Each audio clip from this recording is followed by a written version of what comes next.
किन आचरणों से आयु का नाश होता है।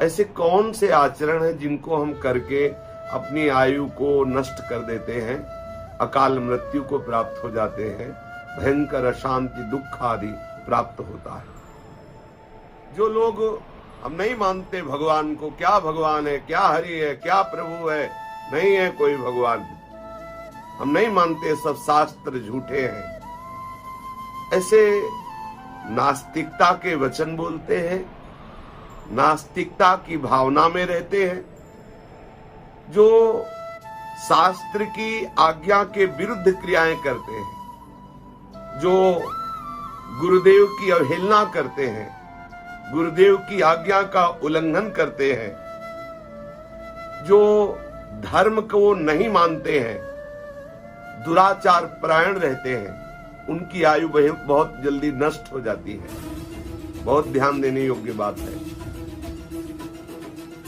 उनकी आयु नष्ट हो जाती है।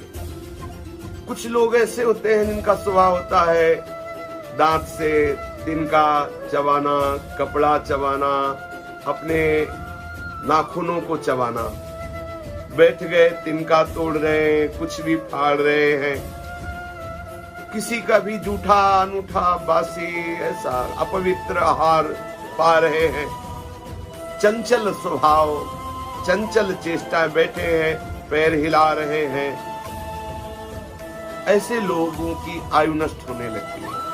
ये शास्त्र आज्ञाएं बहुत ध्यान से सुने और इसको आचरण में उतारे। शास्त्र आज्ञा कर रहा है, जो संध्या काल में भोजन करते हैं, संध्या काल में मैथुन करते हैं, संध्या काल में सोते रहते हैं, उनकी आयु क्षीण हो जाती है। बहुत सावधानी पूर्वक हमें जीवन व्यतीत करना है। शास्त्र आज्ञा कर रहा है कि जो सायंकाल में शयन करता है, संध्या काल में प्रातः मध्याह्न सायं, इस संध्या काल में शयन करता है, भोजन करता है, मैथुन करता है, व्यर्थ का भाषण, व्यर्थ की चेष्टाएं करता है, उसकी आयु नष्ट हो जाती है।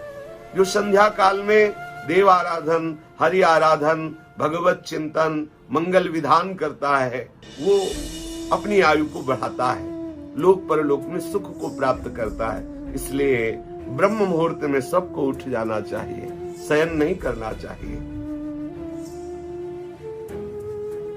जो ग्रहण के समय में, मध्याह्न के समय में ग्रहण पड़ रहा है और आप सूर्य की तरफ देख रहे हैं, ठीक मध्याह्न का समय सूर्य की तरफ देख रहे हैं, आप सूर्य की तरफ खड़े होकर लघुशंका कर रहे हैं या सूर्य की तरफ लघुशंका कर रहे हैं, सूर्य की तरफ थूक रहे हैं, इससे आपकी आयु नष्ट हो जाएगी। जो पुरुष काम भाव से व्याकुल हो करके किसी भी वर्ण की स्त्री के साथ भोग करता है,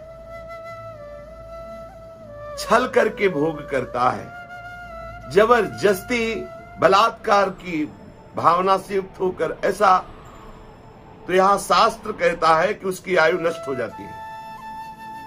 जो पराई स्त्री का भोग करते हैं, अन्य वर्ण की स्त्रियों से भोग करते हैं, जो जबरदस्ती ऐसे भावना से भोग करते हैं, उनके आयु का नाश हो जाता है। और कह रहे हैं कि जो ऐसे स्वभाव वाला है कि दूसरी स्त्रियों को काम भाव से देखता ही रहता है, दूसरी माताओं बहनों की तरफ, किसी की भी तरफ दृष्टि करे, वो दोष भावना का चिंतन, दोष भावना से दर्शन, काम भाव, तो बोले स्त्री के शरीर में जितने रोमकूप हैं, उतने वर्षों तक वो नरक भोगता है। और यदि संत वैष्णव ब्रह्म ऋषि गुरुजन पधार रहे और आप अभिमान पूर्वक ना उनकी अभ्यर्थना की, ना उनको मार्ग दिया और अकड़े खड़े रहे, तो आपकी आयु नष्ट हो जाएगी। कोई गर्भिणी स्त्री आ रही है, आप उसे धक्का दे रहे, उसे मार्ग नहीं दे रहे, तो ये अपराध बन जाएगा। कोई दुर्बल है, वयोवृद्ध है, कोई भार लिए हुए है, आप उसे मार्ग नहीं देते, आप उसे पीड़ा पहुंचाते हैं, तो आपकी आयु नष्ट हो जाएगी।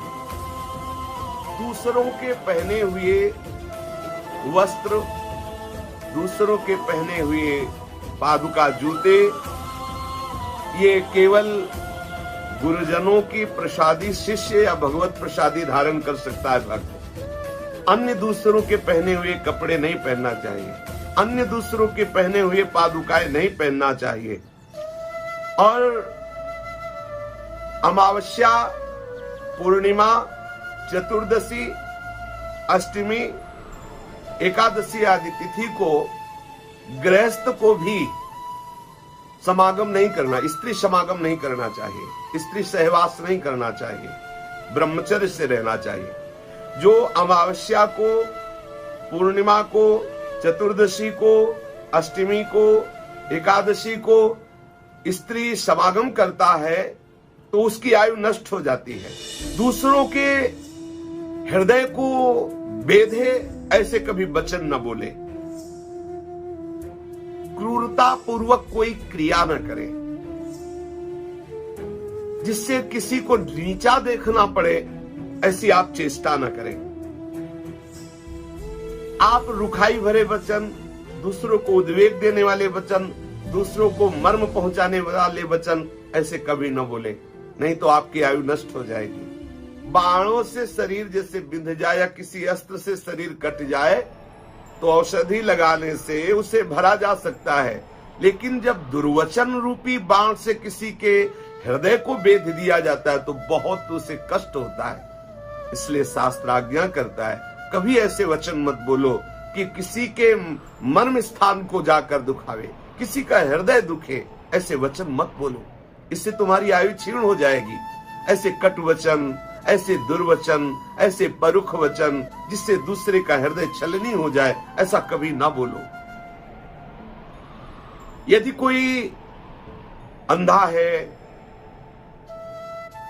कोई लंगड़ा है, निंदित रूप वाला है, निर्बल है, अंग ऐसे उसके बिगड़े हुए हैं, कुरूप है, ऐसे लोगों से बहुत प्यार से बात करो, उनका उपहास मत करो। यदि उनका उपहास करते तो आपकी आयु नष्ट हो जाएगी, आपके सुकृत नष्ट हो जाएंगे। उनको बहुत प्यार दो।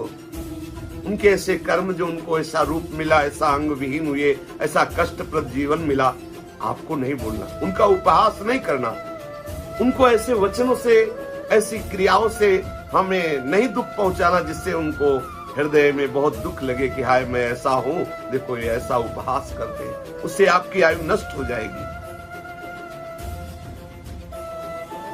दूसरों के दोष देखने के लिए शास्त्र निषेध करता है। पिता अपने पुत्र के दोष देख सकता है, गुरु अपने शिष्य के दोष देख करके उसे निर्दोष बनाने के लिए दंड देता है। जब आप मल त्याग कर रहे हो शौच में, शौचालय में, जब आप मूत्र त्याग कर रहे हो तो मौन रहिए। अगर आप ऐसा नहीं करते तो आपकी आयु नष्ट हो जाएगी। मल मूत्र त्याग करते समय जो बात करते हैं,